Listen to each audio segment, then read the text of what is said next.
Hey all, Board Game Rants here where you'll find everything solo tabletop gaming and more. November is in the books. We're in the last month of December 2019. Here's the holiday edition of the MVP show.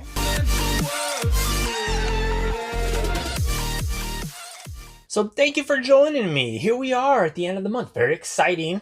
I love the holidays, as you can see. Got this from my daughter for my birthday a couple months ago. Wonder what she's trying to tell me. Anyway, what did I play? Not nearly as many games as I was hoping I'd play or get to. A total of 35 plays over 9 different games. It's not a tremendous amount there. Life happens. Couldn't quite get to as much as I thought, but that's all going to change here coming up in December. Oh, you betcha. So, what did I play? First, some multiplayer stuff. Gone Shown Clever. That's a game had talked about a little bit. You can play it solo, but I played it once, multiplayer. Got my ass kicked. Codenames is it's becoming more and more of with the holidays, Thanksgiving here recently, people request, they're like, hey, bring Codenames. Codenames is becoming a modern classic. Vlada Shvatel, the guy who made, oh my gosh, just tons of games. Mage Knight, Dungeon Lords, Through the Ages, all sorts of just terrific games. Codenames is probably his most popular one by far, and there's variations of it because it's just so accessible. Anyway, 5 plays of that in. Then, another multiplayer, Seventh Continent. So played Seventh Continent, and if you haven't noticed, I've been kind of doing a lot of unboxings and overviews, and then kind of a little bit on my favorite part of playing a game solo. And I got that from, what was it? Jamie Stegmaier, who kind of does a favorite mechanic. And so I just do a little variation of that. But back to the Seventh Continent, I played that, but I played it now solo here in December, but I'd only played it 3 times multiplayer in November. And by 3 times, I mean, it was 1 game, but it was stretched out over 3 sessions because it's a long game. I mean, it can take, especially your first time, you're sort of getting the hang of it. It doesn't take too long to get the hang of, but played for an hour or 2, and then there's a save mechanism. You can just put it all away, and then you can bring it all right back up again, and it's pretty slick. And so I kind of counted that. We did that 3 times till we, thoroughly, froze to death and lost our first game. Fantastic. And now I played it solo because I was thinking, it's probably just going to only be really good, playing with somebody. I think it's better, but I was really getting into it solo as well. So Seventh Continent, 3 plays in that. Played Black Angel a couple times, just looking at it, busted it out. It was, it's just a fantastic game. I raved about that a month or 2 ago. So was it just last month? I don't know, I lose track of time. Street Masters. So Street Masters just showed up at my FLGS, and I just I gotta have it. But I was waiting not patiently, for this huge 2-time-a-year sale, and I was able to pick it up and a whole bunch of games. I'm going to go through those because I got to get through so many games. I've got games coming. I have games here that I want to get through so I can sort of evaluate for the year end.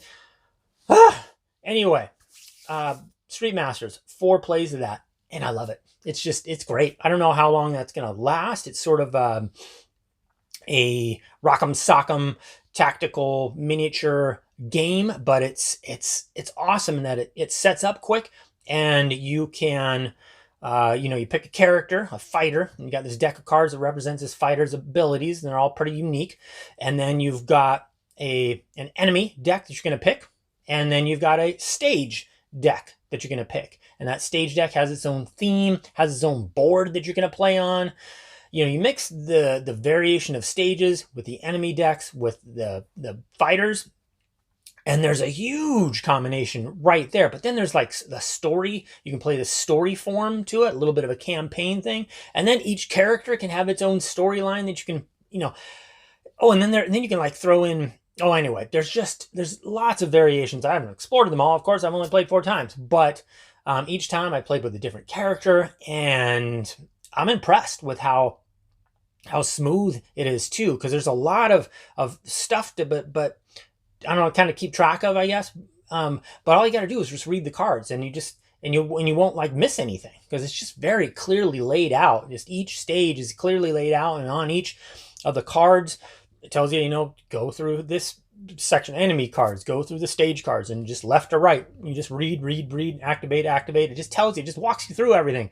It's pretty incredible because you can just set up a stage you've never played, an enemy you've never played, even a fighter you've never played, and you can just get right after it, and it'll just kind of walk you through. And the themes are cool. One of the favorite ones that I played so far was a stage where like there's these clones. I don't know, it was just madness. And I just got mobbed. I got surrounded by these clones, but I was able to try to hack into a computer and have the clones go after the boss. I don't know, it was crazy. And very cool stuff. I'm looking forward to getting more into that game. That was Street Masters, played that 4 times. Trickerion with the expansion, 5 more times of that game. And it was hard to put away. That is gonna be in the top 10 bunch for Suresies. That is a David Turczi gem who does lots of solo variants, and with the Academy expansion for Trickerion, glorious. Talked a bit about that, didn't it? Wasn't? Or did I talk about that? I don't remember what I talked about last month. I should start reviewing these things before I just start opening my mouth. Anyway, played that 5 times.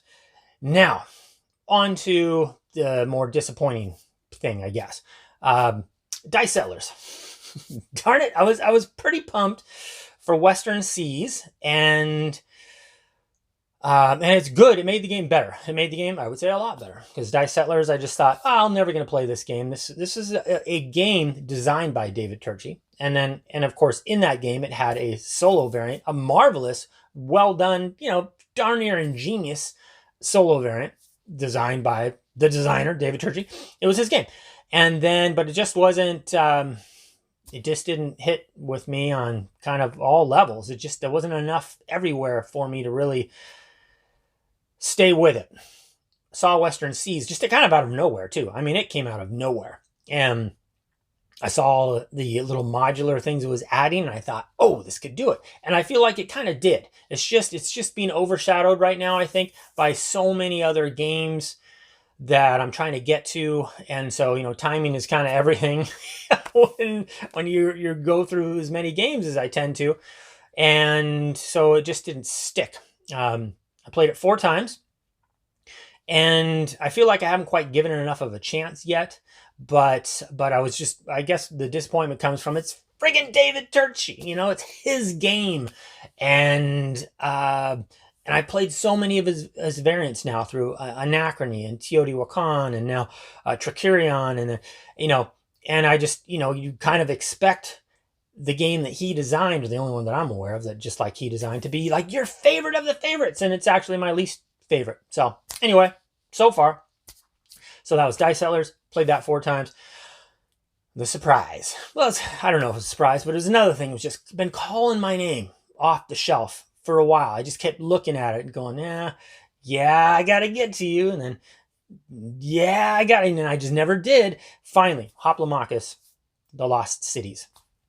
Pulled this down, and what a great game. I don't even think I've talked much about this. So I actually did a video, and maybe you've seen it, a little playthrough of it, because I just wanted to show it off. It's such a fantastic. There's Origins, and I have that somewhere back here. And I have up there Rise of Rome, The Lost Cities. I've got all little expansion packs.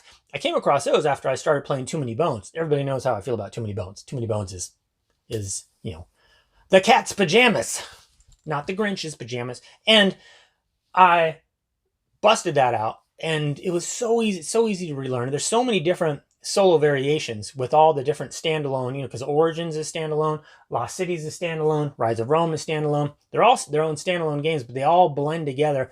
And the Lost Cities format, the very original 2012 solo version design, is what appeals to me most. It like everything is just right for what it does. And it's not the most complicated, but it sets up so quick. And there's just like a cool little system that once you get to know, it's just fun to play with and play within. And then with all the different factions that come with all the different expansions, you can get so many different flavors. There's really only like 6 bosses and 8 different bad guys. that you use every single time. And I could see that getting old, but it just never does, because then you can just bring in another faction with all their little powers and tactics. And also you can play. I've seen lots of people have modded this game their own and made different difficulty levels by doing certain things, and just remarkable. I wish that I just had a version of this game where it was just in a cute little box with just, all the factions and just these few little things and just a nice little pad there. Well, that would be Origins, I guess, but Origins just never quite, I don't know, just didn't have the magic that Lost Cities has. So anyway, that was the surprise, just how much I remember loving that game. I only played it 3 times, but because I need to move on. But the fact that it I couldn't say no amidst all of this that I've got going on, astonishing. And just what a game. Chip Theory Games, ooh, you got it going on. You do. So the MVP of the month of November, Space Corp, 2025 to 2300. Is it going to make my top 10? Probably not, but I don't know. I played it 8 times. And by 8 times, you're technically playing a game, one game 3 times.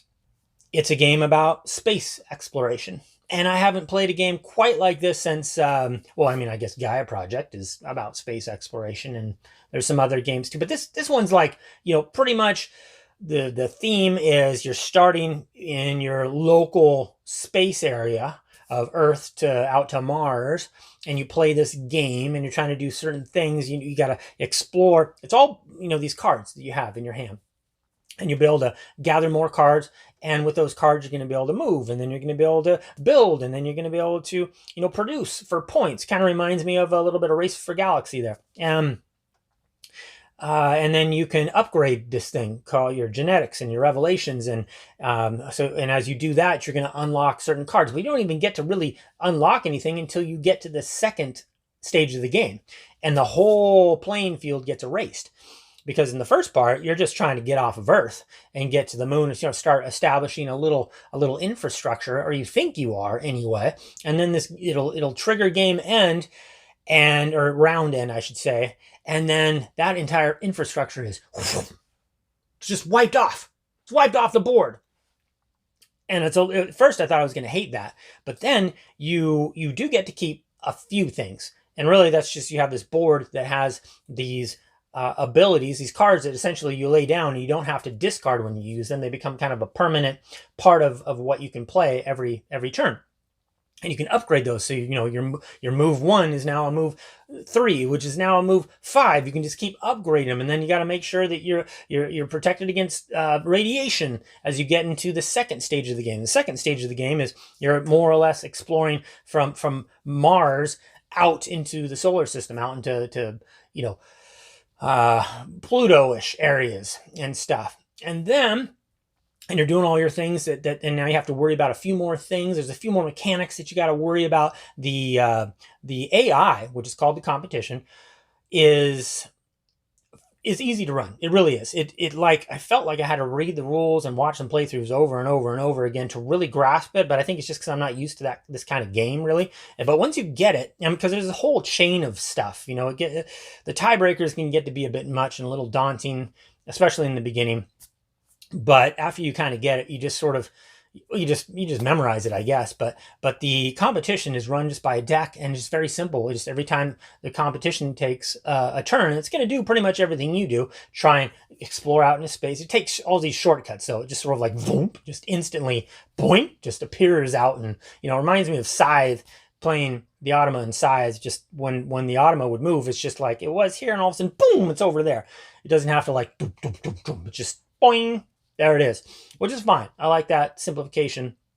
Totally acceptable, because I want to focus more on me and what I'm doing. But I want something that sort of emulates, though, a player. And it does it pretty well, I think. This is my first John Butterfield game. People rave about this guy and his solo variations. I know this is not among many who play his games. I don't think this is one of their favorites.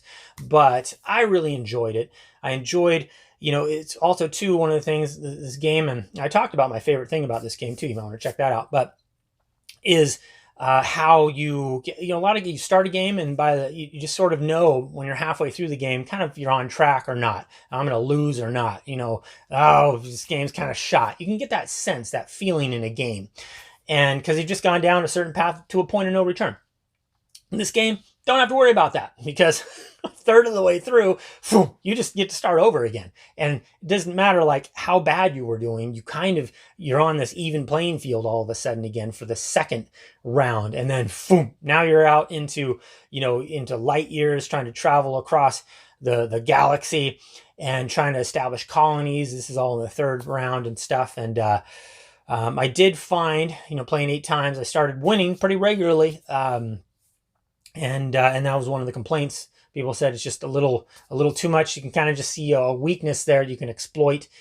And but this is coming out. I'll be holding on to this game for sure, because it's coming out with an expansion that's going to add like boards. It kind of reminds me of Gaia Project. It's going to add boards, like starting base boards, that allow you to really get a flavor to your particular game, and a different direction and a theme to it. And I think that the competition is going to be able to also, it's going to have sort of like Gaia Project, where you pick a race, a faction, and you specialize in something, and then your opponent is going to in that game. It looks like that's coming for Space Corp. So I'm pretty excited, going to be hanging on to that. That was my MVP of this past month of November. So some more stuff to talk about.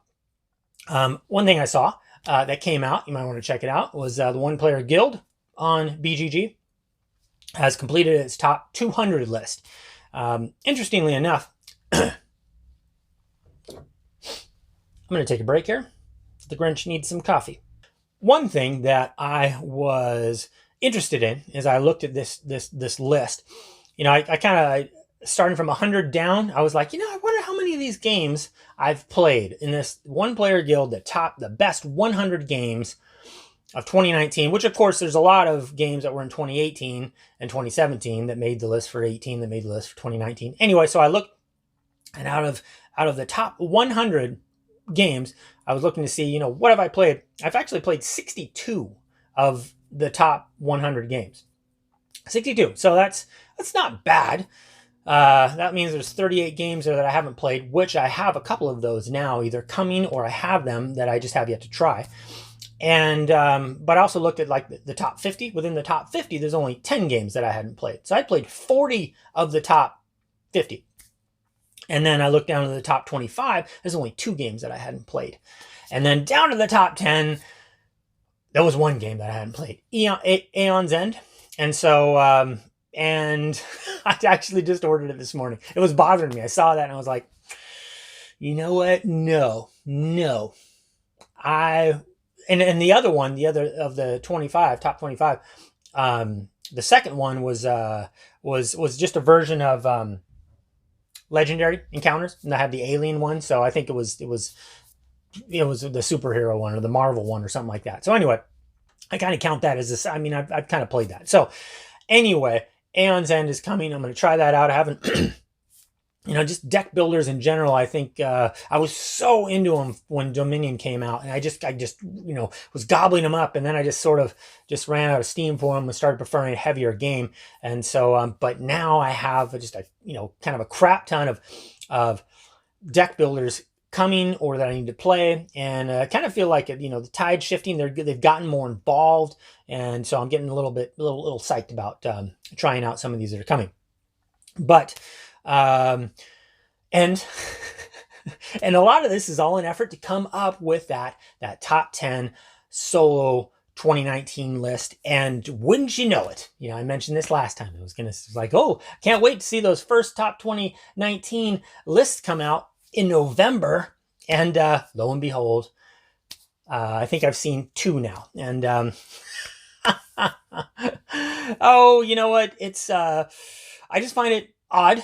One of them was great. One, two, I really appreciate, first of all, because it does help me. It helped me. Actually, I ordered Dungeon Degenerates, which is coming based on this, and I found it was on sale. So I shouldn't be complaining at all. And I'm not complaining at all, really. I just don't understand the whole idea behind releasing a top 2019 list when there's an entire month left. And I don't know about you, but this guy plans on playing a ton in this last month. It's the holidays. Maybe these people don't have any, don't have the time. I mean, who takes off time in the holidays, right? Except for everyone.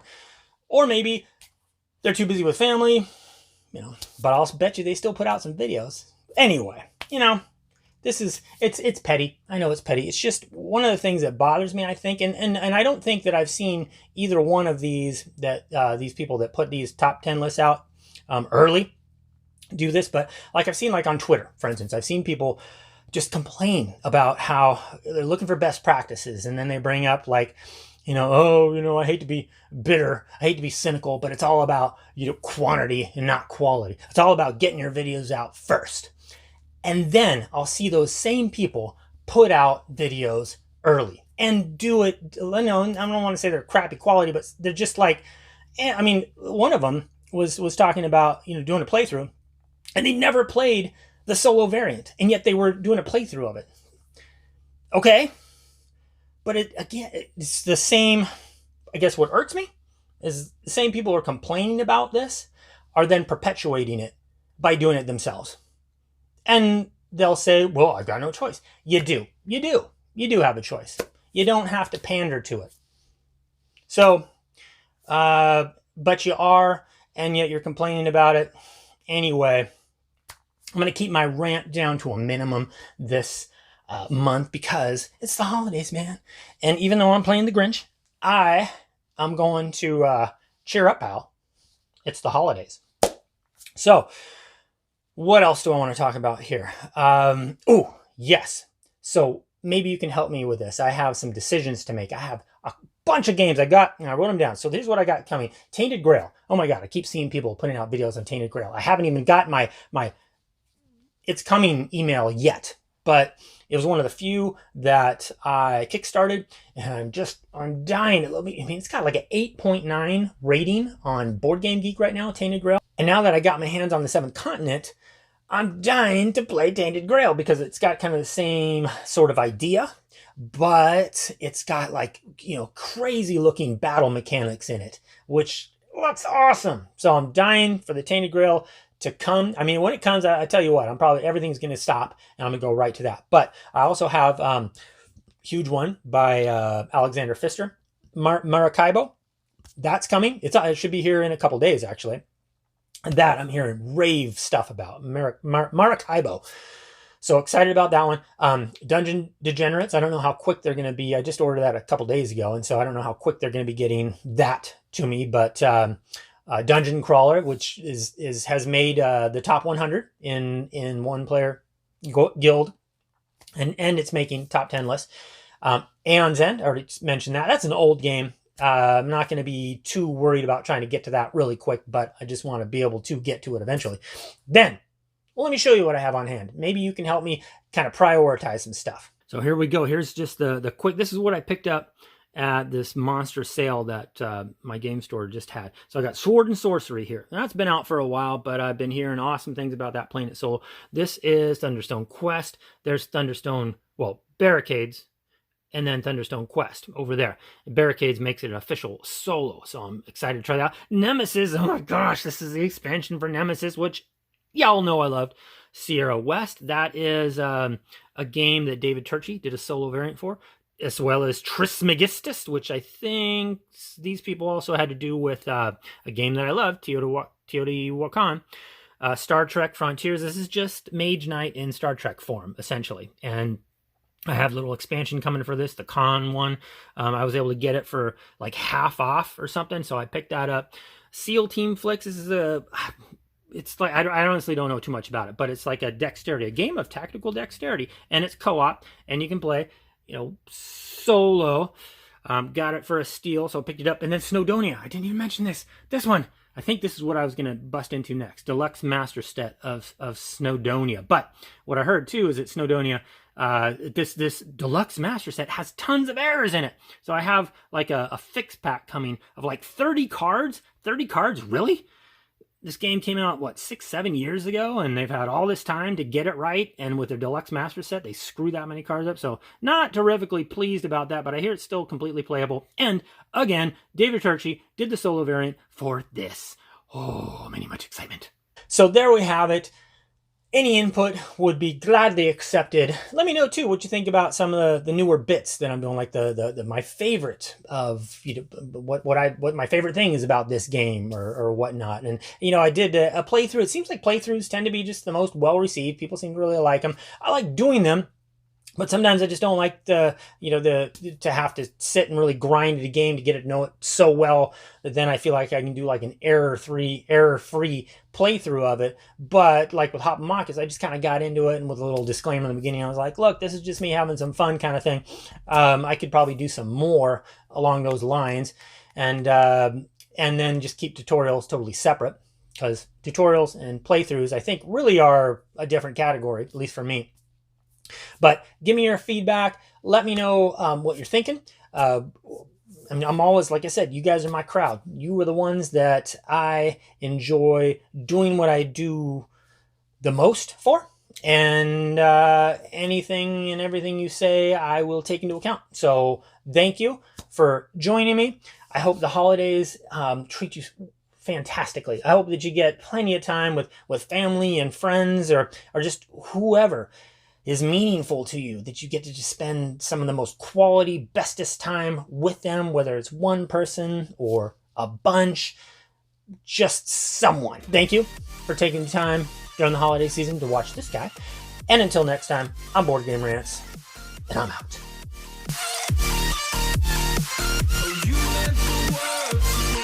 Hey, Board Game Rants here, where you'll find everything, you know, everything like solo tabletop game and more, you know, and stuff.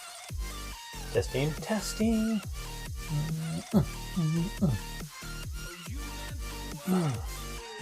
Okay, those hoods are hard to frazzle, Max. But we did our worst, and that's what counts. Ooh. Ah. Oh. That's it, I'm not going.